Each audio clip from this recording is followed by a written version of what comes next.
In the last episode, we explored Judaism, a tradition built around one covenant between one God and one people, a religion that survived slavery, exile, persecution, and genocide across 4,000 years of human history, and a tradition whose influence on Western civilization, on law, on ethics, on the very concept of human dignity is almost impossible to overstate.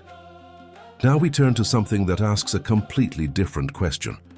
Not who is God and what does he want from us, but why do human beings suffer? And what, if anything, can be done about it? This is Buddhism, a path that some say is not a religion at all, but a way of waking up. The story of Buddhism begins with a birth, around 563 BCE, in a region that is now southern Nepal near the border with India. A child is born into one of the most privileged families in the kingdom. His name is Siddhartha Gautama. His father is a powerful chieftain or king, depending on the tradition of the Shakya clan. And from the moment of his birth, his father surrounds him with every possible pleasure and shields him from every possible form of suffering. According to tradition, a holy man had prophesied at Siddhartha's birth that the child would become either a great king or a great spiritual teacher.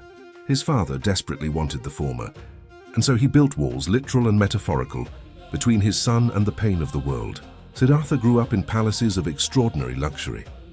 He was given the finest food, the most beautiful companions, the best education, and every pleasure imaginable. He married a beautiful woman named Yasodhara and had a son named Rahula. By every external measure, his life was perfect. And then, at around the age of 29, something happened that would change the history of human thought. Siddhartha left the palace. According to Buddhist tradition, during a series of chariot rides outside the palace walls, he encountered what are called the four sights. First, he saw an old man, bent and frail, struggling to walk. Siddhartha had never seen old age before. He asked his charioteer what had happened to this man. The charioteer explained that this is what happens to all human beings. They grow old. There is no escape. Second, he saw a sick man writhing in pain. He had never seen serious illness before. He learned that all beings are subject to disease and suffering, and that no amount of wealth can guarantee immunity. Third, he saw a corpse being carried to cremation. He had never confronted death directly. He learned that every human being, without exception, will die. And then he saw the fourth sight, a wandering ascetic, a spiritual seeker who had renounced the world, moving with a calm and peaceful expression through the chaos of ordinary life. And something shifted inside Siddhartha.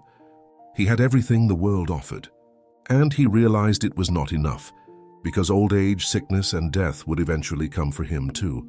For his wife, for his son, for everyone he loved. No palace wall was high enough to keep those out. That night, while his family slept, Siddhartha made a decision that would define the next 2,500 years of human spiritual history. He left. He kissed his sleeping wife and child goodbye without waking them, mounted his horse, and rode out of the palace gates. He gave up his wealth, his royal status, his family, and his comfort. And he went searching for an answer to the one question that had shattered his contentment. Why do human beings suffer, and is there a way to end that suffering? For the next 6 years, Siddhartha pursued enlightenment through extreme asceticism. He studied under the greatest spiritual teachers of his time. He mastered their techniques and then went further. He fasted almost to the point of death, reducing himself to a skeleton. He practiced breath control so severe that he collapsed. He subjected his body to every form of deprivation the ascetic tradition prescribed. And none of it worked. The suffering had not ended. The fundamental questions remained unanswered. And then he had a realization. Extreme deprivation was no different from extreme indulgence. Both were forms of obsession with the body. Neither was the path.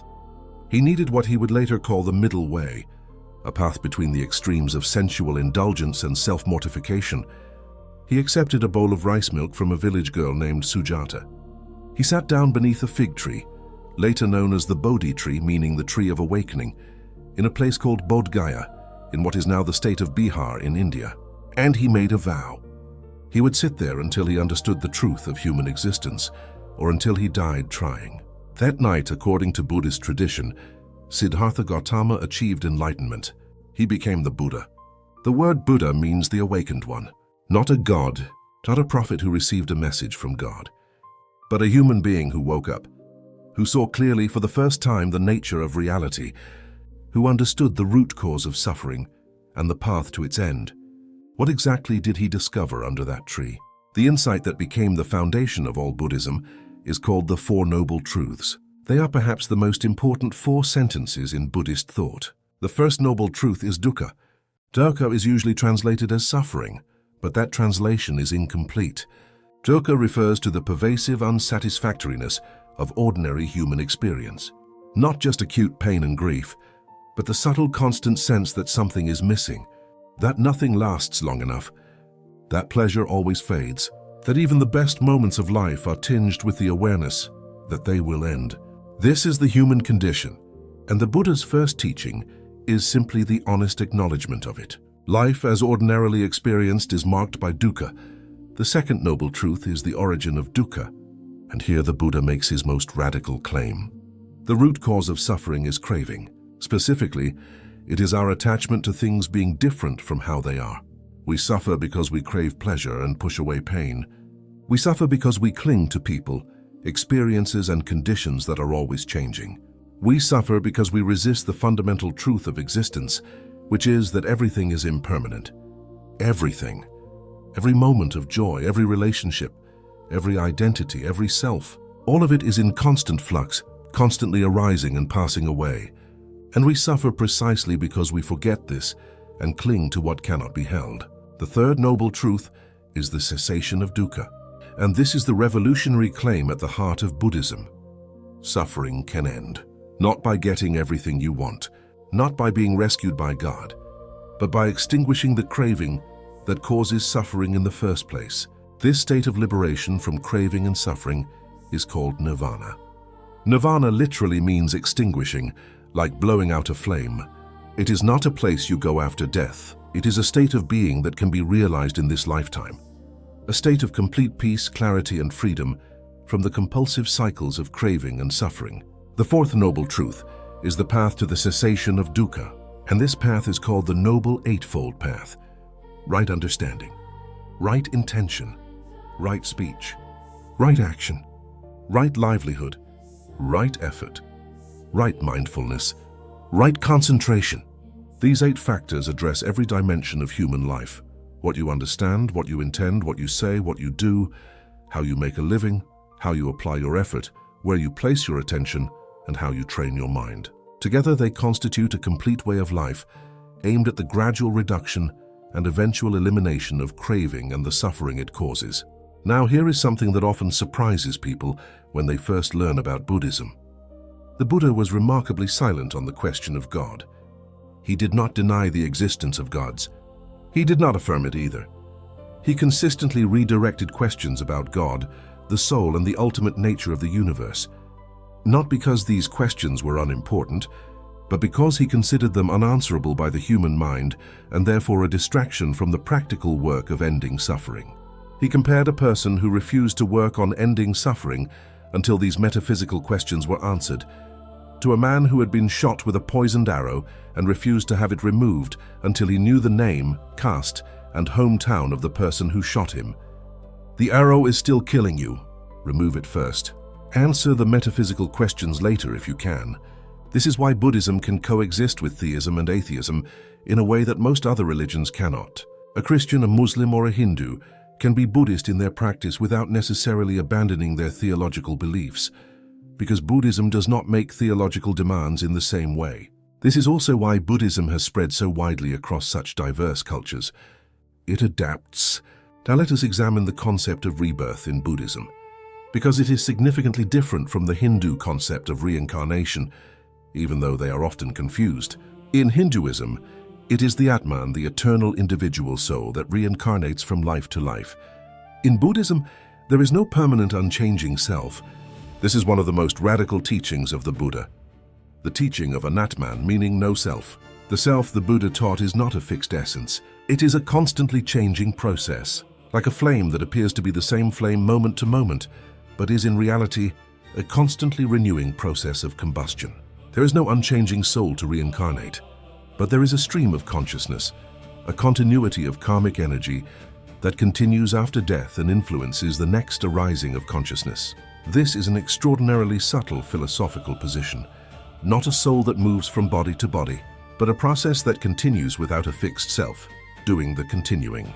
The analogy the Buddha used was a flame passing from one candle to another. It is not the same flame. It is not a different flame. It is a continuation. The goal of Buddhist practice is to exit this cycle of rebirth entirely, to reach Nirvana, and in doing so, to extinguish not the self that never existed in the permanent sense, but the craving and ignorance that fuel the cycle of rebirth. Now let us examine the different traditions within Buddhism. Because Buddhism, like most major religions, has diversified enormously over 2,500 years. Theravada Buddhism, the oldest surviving school, emphasizes the original teachings of the Buddha as preserved in the Pali Canon, one of the earliest collections of Buddhist scriptures. It is dominant in Sri Lanka, Thailand, Cambodia, Laos, and Myanmar. Theravada places particular emphasis on monastic life as the primary path to enlightenment and on the ideal of the arahant, one who achieves nirvana for themselves. Mahayana Buddhism, which emerged around the 1st century BCE, expanded the scope of the Buddhist ideal. Rather than seeking personal liberation, the Mahayana ideal is the bodhisattva, a being who vows to achieve enlightenment not for their own sake, but for the benefit of all sentient beings, postponing their own final nirvana until all beings have been liberated. Mahayana is dominant in China, Japan, Korea, Vietnam, and Tibet. It developed an extraordinarily rich tradition of philosophy, art, and practice, including Pure Land Buddhism, Zen Buddhism, and Tibetan Buddhism. Zen Buddhism, which emerged in China and flourished in Japan, emphasizes direct experiential awakening through meditation practice, including the use of paradoxical statements called koans, designed to break through ordinary conceptual thinking. Tibetan Buddhism developed a unique synthesis of Mahayana philosophy with tantric practices, elaborate ritual, and the institution of reincarnated spiritual teachers called lamas, of whom the Dalai Lama is the most well-known. Now let us examine how Buddhism spread. The Buddha taught for approximately 45 years after his enlightenment, traveling across northeastern India and gathering a large community of monks, nuns, and lay followers. After his death at around the age of 80, his teachings were preserved by his monastic community and spread gradually across the Indian subcontinent. The single most important event in the spread of Buddhism was the conversion of the Indian Emperor Ashoka around 260 BCE. Ashoka was one of the most powerful rulers in the ancient world, controlling most of the Indian subcontinent. After witnessing the horrific suffering caused by his own military conquests, Ashoka converted to Buddhism and experienced a profound transformation. He renounced further military conquest, promoted the principles of non-violence and compassion, built hospitals for humans and animals, planted trees and dug wells along roads for travelers, and sent Buddhist missionaries across Asia and as far as the Mediterranean world. His conversion marks the moment Buddhism became a world religion rather than a regional Indian tradition. Buddhism spread across Central Asia along the Silk Road, reaching China by around the 1st century CE. It spread to Southeast Asia through trade routes. It spread to Korea from China in the 4th century CE, to Japan from Korea in the 6th century CE, and to Tibet in the 7th century CE. Remarkably, Buddhism spread primarily through peaceful means, through teachers, traders, and missionaries, not through military conquest, not through political coercion.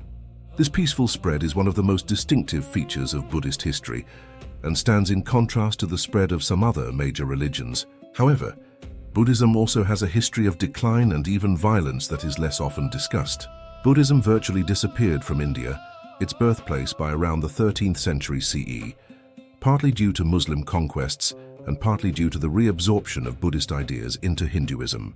And in the modern era, Buddhist-majority countries have not been immune to violence, including in Myanmar, where Buddhist nationalist movements have persecuted Muslim minorities in ways that directly contradict core Buddhist ethical teachings.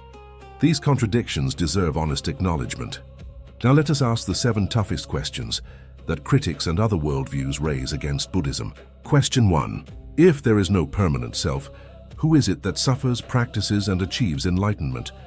The teaching of no self seems to undermine the very framework of Buddhist ethics and practice. This is one of the deepest philosophical challenges to Buddhism. and has generated centuries of Buddhist philosophical debate. If there is no self, then who exactly is following the Eightfold Path? Who accumulates karma? Who achieves nirvana?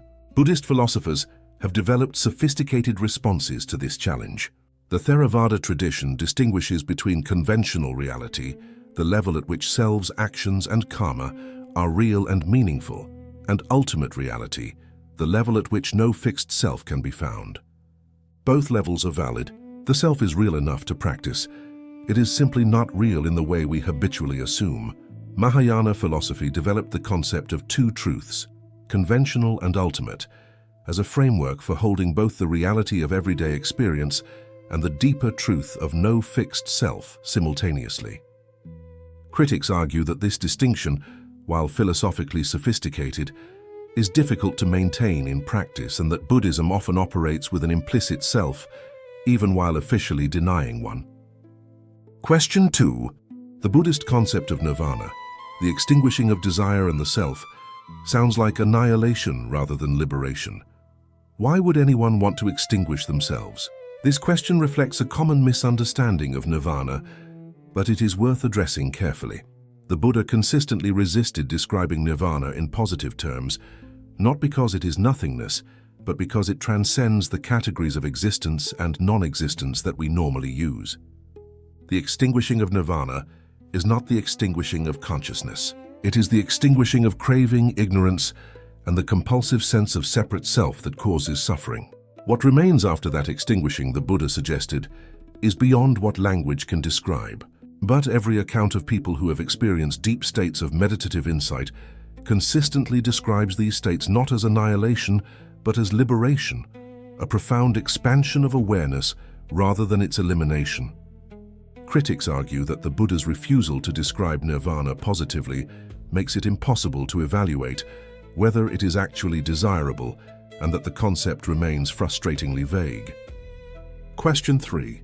Buddhism teaches compassion for all beings, and yet the doctrine of no self makes it unclear why we should care about others.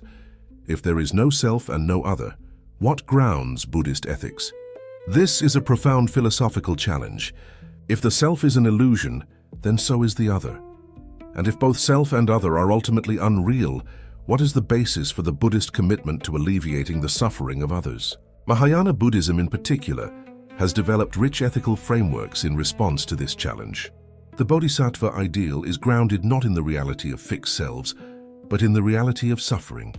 Suffering is real at the conventional level, even if the self that suffers is not fixed at the ultimate level. The compassionate response to suffering does not require the belief in permanent selves.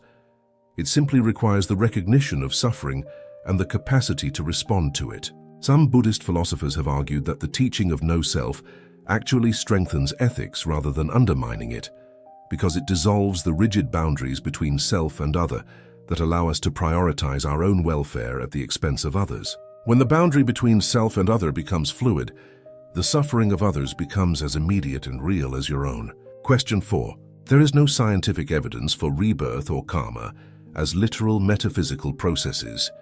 If these doctrines are removed, what is left of Buddhism?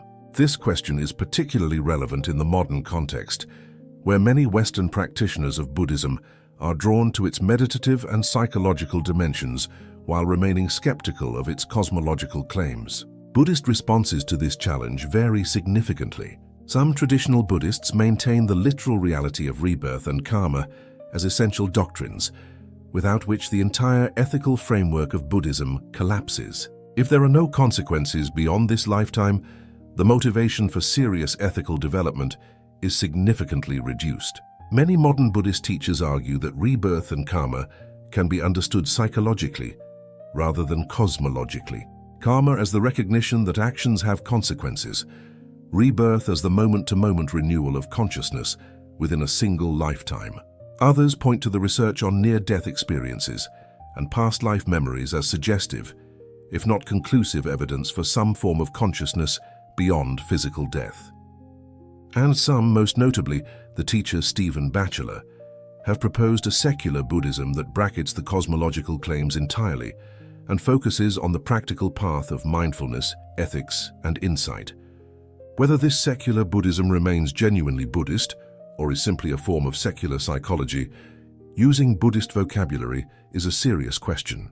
Question 5. Buddhism emphasizes individual liberation from suffering, but is this not ultimately a form of spiritual selfishness, a withdrawal from the world rather than an engagement with its injustices? This criticism is particularly directed at Theravada Buddhism, with its emphasis on monastic withdrawal and personal liberation. If the goal is your own enlightenment, does that not make Buddhism fundamentally self-centered? Mahayana Buddhism developed precisely as a response to this concern, with the Bodhisattva ideal placing the liberation of all beings above personal liberation. Theravada teachers respond that the monk who achieves Nirvana and then teaches others is not selfish but is following the example of the Buddha himself, who achieved enlightenment and then taught for 45 years out of compassion for suffering beings. Buddhist social activists like Thich Nhat Hanh developed what he called engaged Buddhism, explicitly connecting Buddhist practice with social and political action against war, poverty, and injustice. The tension between contemplative withdrawal and social engagement is real and ongoing within Buddhism.